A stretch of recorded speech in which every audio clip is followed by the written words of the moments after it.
Alright, so I'm going to give you some work and gaming related updates, and then I'm going to ramble for a bit and whinge.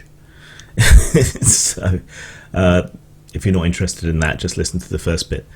I have nearly finished the companion book for Actual Fucking Monsters, and it's probably going to end up being bigger than the original book. I might cut down on the illustrations to save some space because I don't think I have enough to illustrate it to the same level as AFM was, and I think it's more important to have the information there clearly than to illustrate the concept, if you follow me, because that's already well laid out in AFM, but we'll see, I suppose, when it comes to that. I've got some stuff, new cover, various bits and pieces.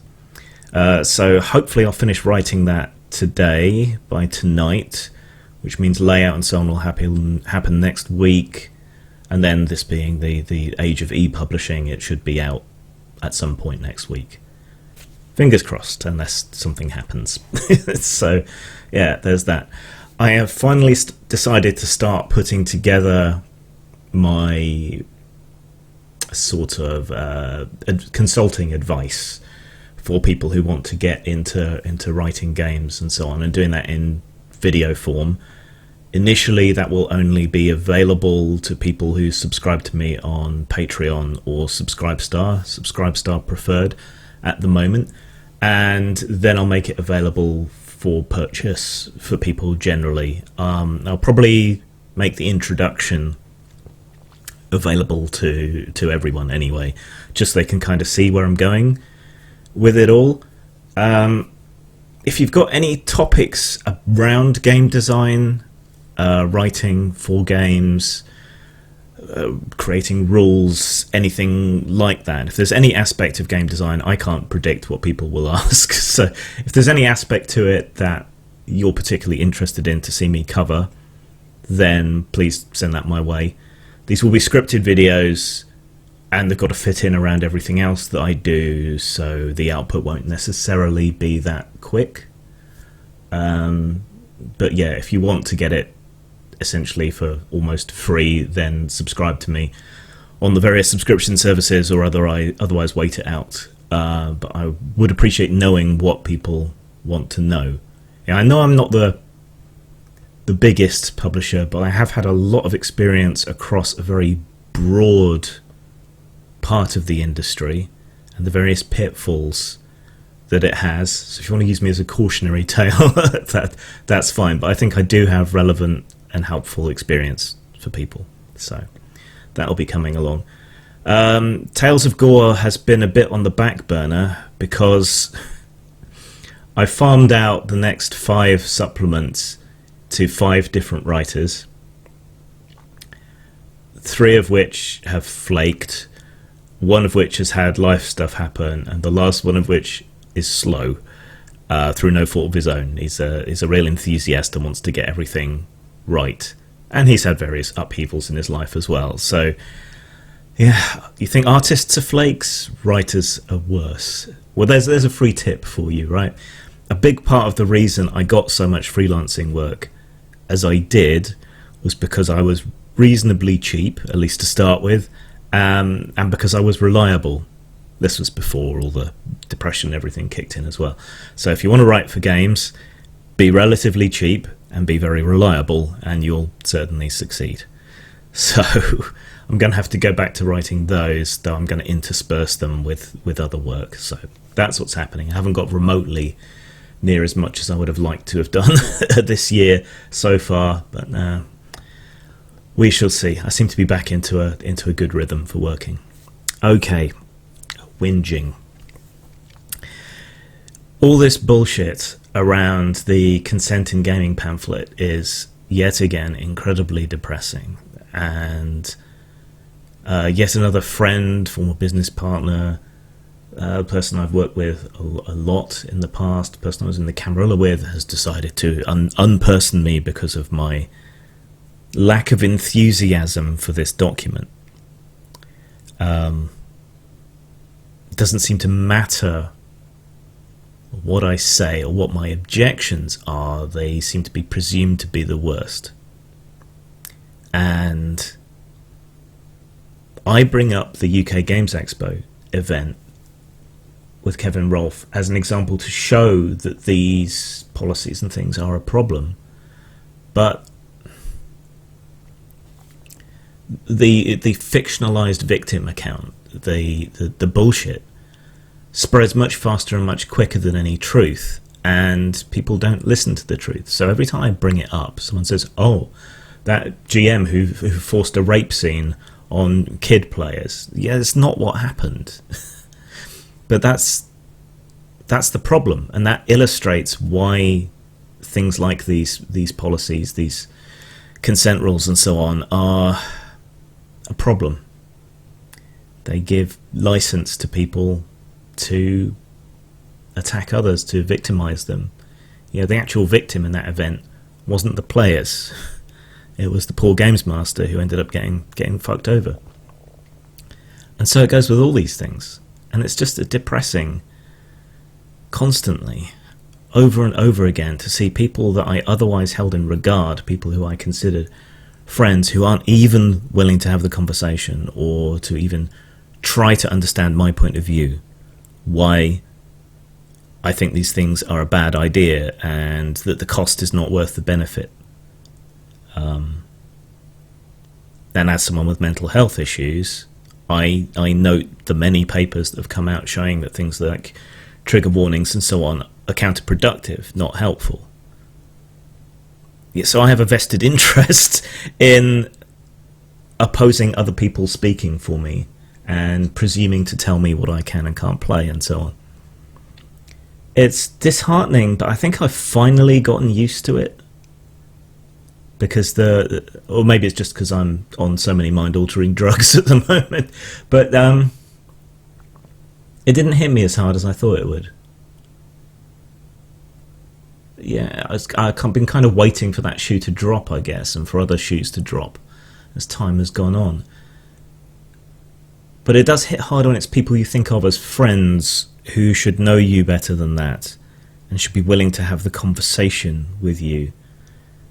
But I seem to have watched a lot of people that I consider friends drifting to one extreme pole or the other, and trying to have a calm, rational, good-humoured conversation about things just seems to be impossible. And I do not cope well with that. As a writer, as a creator, I like to be understood, but that's in tension with it. I like to leave subtexts without things being explicit, and everyone's very surface now, very jump to conclusions, very extreme. It's not a good environment for people who try to think or try to express nuance or subtlety, and that's a shame. And all it takes is not believing that something like this is an unalloyed brilliant benefit to everyone. Weird and disappointing, but it just hasn't hit me as hard as I thought it would, which is strange again. I didn't think I'd ever get used to it, and it's not something I think anyone wants to get used to. People abandoning you over mild disagreements. Friends are supposed to be able to disagree, but yeah. Anyway, to follow on from that slightly,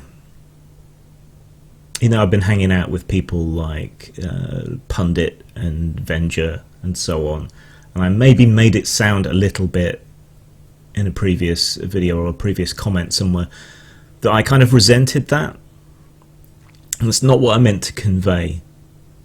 Pundit's a perfectly lovely guy, except when he's kind of inhabiting the Pundit persona. Venger's just a lovely bloke all round. I don't know why people have such a problem with him as they do.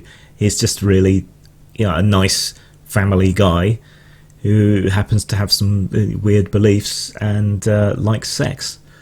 So, isn't that most people? quite frankly.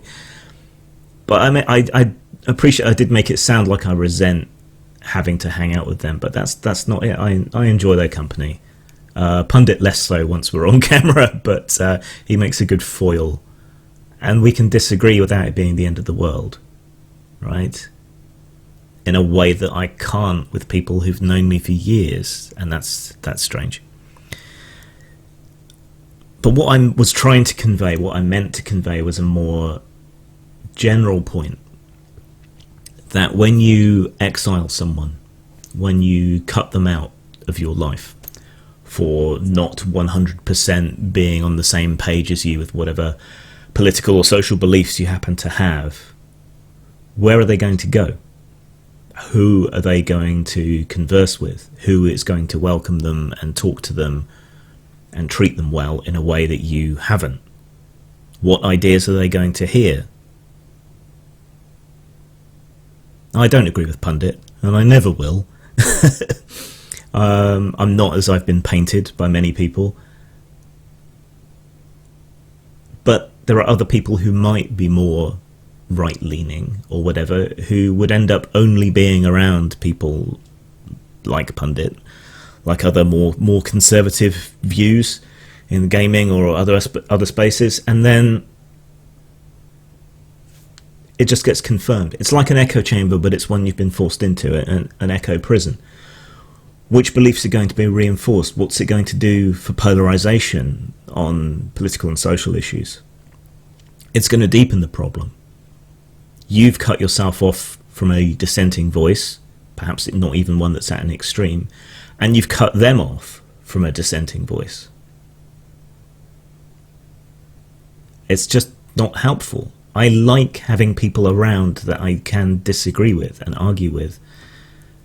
It's just disappointing when it turns out that people I thought I had that kind of relationship with, I don't. And I think it's a very, very toxic thing for society. I mean, you watch my videos. I do those more and more than posts, really, because I think it conveys my body language and tone of voice and all the rest. Yeah, even if you disagree with me, I'm usually pretty reasonable, right? Don't raise my voice a great deal from once in a blue moon. I get ranty and shouty. Yeah, I make my points, don't I?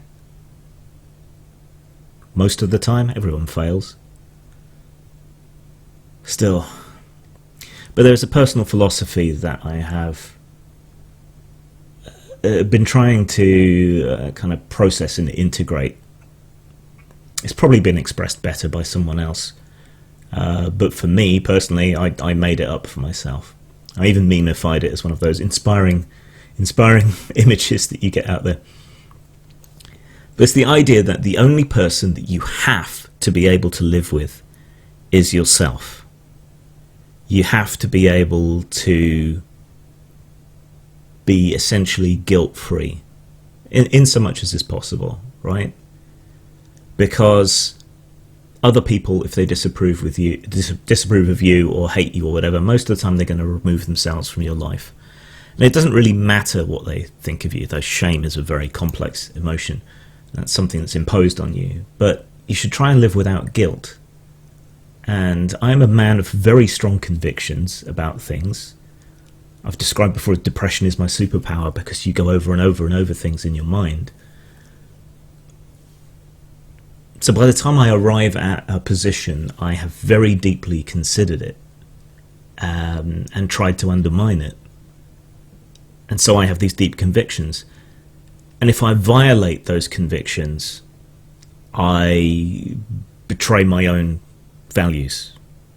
And that's not something I can live with. If someone drifts away from me and becomes some kind of ideological polar crazy person, right? Do I shut up about what I believe? Do I not stand up for what I believe for the sake of maintaining that friendship? Well, at the end of the day, the only person there is throughout your life from start to end is you. And if you're not true to yourself, yeah, that's a kind of harm. So I take some solace in this idea that I am consistent, that I have convictions, that I stick with them and I stand for them, even when it hurts me. because I think those convictions, that truth is worth more than just about anything else. Because I could be, impoverished, homeless, living in a hedge somewhere by myself. Yeah, I could lose everything, but at least I'd have my integrity and my convictions and my truth. Perhaps a touch grandiose. I don't mean it to sound that way, but I'm just finding it helpful, and maybe other people out there will find it helpful. But enough off the peg rambling. I'm going to get back to work. Zang.